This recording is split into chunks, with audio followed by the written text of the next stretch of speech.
Hello ladies and gentlemen and welcome back. It's lovely to see you all and a happy new year to us all. It's so exciting to be back here after the incredible release of the Reverie, so I have to thank you for the absolutely incredible support on that. But today I wanted to share with you the incredible journey I've been on over the last 3 years. I know it's been 3 years, but with the new year I thought this video was kind of appropriate. It's been an incredibly wild journey. I've had such an incredible time producing music. But before we dive in on that, I have to say, to anyone new who isn't subscribed, please subscribe, because I work incredibly hard on my music and my videos, and I really appreciate it when you can support me. And the greatest way you can support me right now is just subscribe.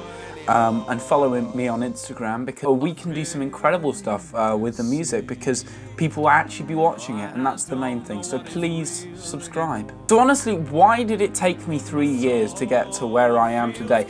Well, let's break it all down for you, because it's a long story. One major factor is the extensive collection of gear and instruments and microphones I've had to acquire to work in the way I work. Unlike a lot of artists who primarily work in the box on the computer, in the DAW, I've invested a lot of time and resources into acquiring various instruments to add unique touches to my music, from guitars and keyboards to the many exotic percussion instruments that seem to have ended up in my wardrobe, that all sort of meld together into that incredible tapestry that is some of the music I have created over the last few years. The reason I'm talking to you about this today mainly is because after the studio tour that me and Oliver did, I kind of wanted to talk to you all about why I have all this stuff, because I saw a lot of comments about how there's a lot of people who produce incredible music just with a computer and one microphone, and I wanted to address why that I don't do that. So let me show you some of my favourite musical items in my collection that we saw in the studio tour. This guitar right here, the Gothic SG, has been with me since the beginning, and it's played a really crucial role in shaping my signature sound. And even before then, I had my Glary that I recently redid. That one was what I recorded all of my early music on, all my early demos. But I use my Gothic SG on nearly everything, and it has been on nearly everything over the last few years, so that's really, really exciting. And let's not forget about the microphones, come on. I've experimented with so many different models to find the ones that really capture the essence of my music just right, down to the T. It's a really meticulous process for me picking a new microphone, but it really adds another layer of authenticity to my recordings. Now let's talk about the challenges that come with being a traditional composer in the digital age. You see, producing music in older styles like rock comes with its own set of challenges. Many modern producers, who I know many of, fully work inside the computer, relying heavily on the digital tools and software that's really available. And while that's incredibly efficient, I really don't think it captures the raw, organic feel of the traditional genres that I like to work in. I've invested in vintage gear and a lot of analog equipment to bridge that gap between the past and the present. It's really a labour of love for me, and I've really enjoyed doing it. But the result is the music pays homage to the great classics that came before us.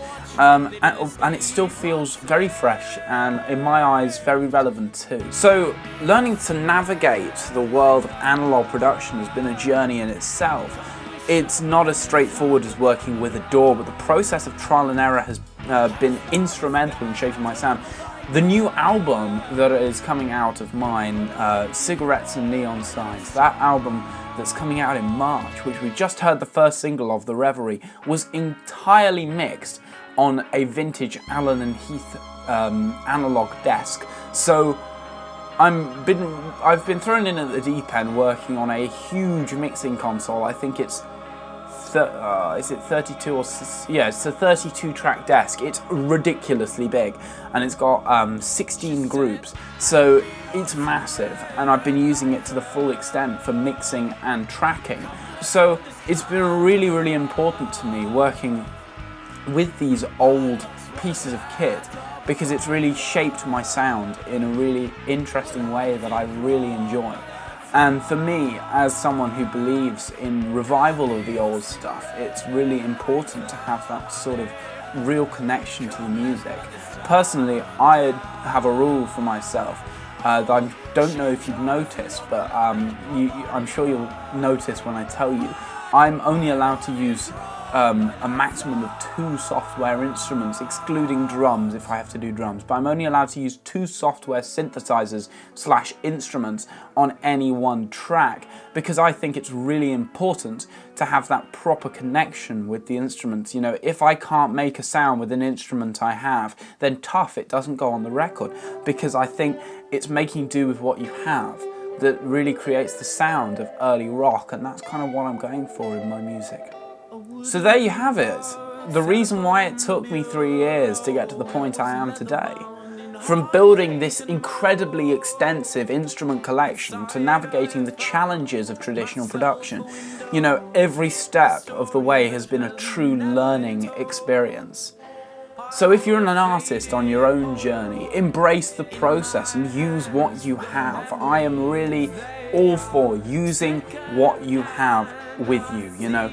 If you maybe have an old keyboard, say an old Casio like this, try the sounds from that. Maybe one that's even older, an old Akai. I used a digital Akai on faded Polaroid as one of the synthesizers on that, and it came out sounding really, really good.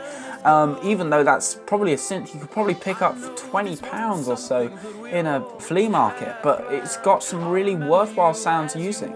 So it may take time, but the skills you develop and the unique elements you add to your craft will make the destination all the more rewarding. I think it is incredibly important to learn how to produce in an analog manner, because if you know how to produce on a huge 32-track, you know, analog mixing console, you can produce on anything.